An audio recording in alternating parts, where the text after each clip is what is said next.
Return of cold and winter air and mountain rain combining. This icy force both. Kailangan niyang pumasok sa work bukas. I am helping her to clean. Yan, mahirap her dito driveway. magtrabaho. Yan. Hindi ka makalabas. Yes, totoo. Mahirap dito na masarap sa Amerika. Dapat yung maliit pag lang na ganito, pala. Nag-i-snow. Kasi, ang kapal-kapal ng snow, ang lamig-lamig pa.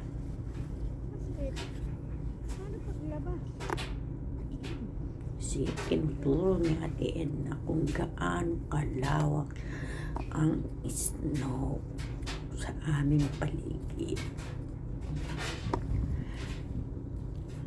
Alam niyo ba, dito sa Amerika, pinapala ang snow.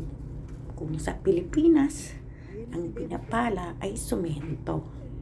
Dito sa Amerika, pumapala kami ng snow.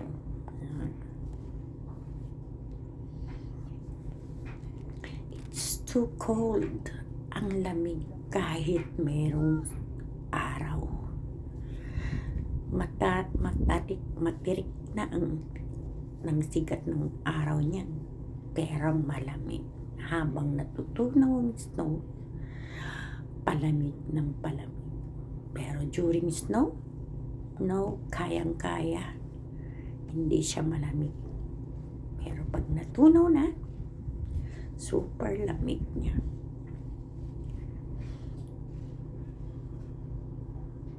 Go Inday.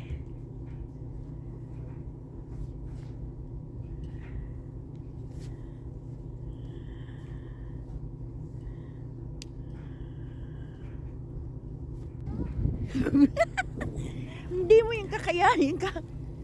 May nag-ask kami ng rescue kasi hinihingal na kami ni Ate Edna dyan pala ng Sarap snow talaga ha. para lang ma-clean up ang kanyang driveway at makapasok siya bukas. Yan na si Kuya Lance. Oh no. Parating na yan.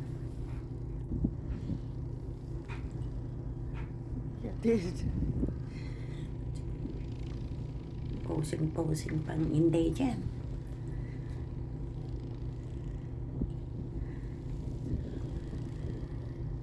See how tirik ang araw? But it's too cold. Ayan na si Kuya Lance helping us. Yan. Kasi mamaya dala niya yung kanyang mower na electric. Diba? Mas madaling gawin pag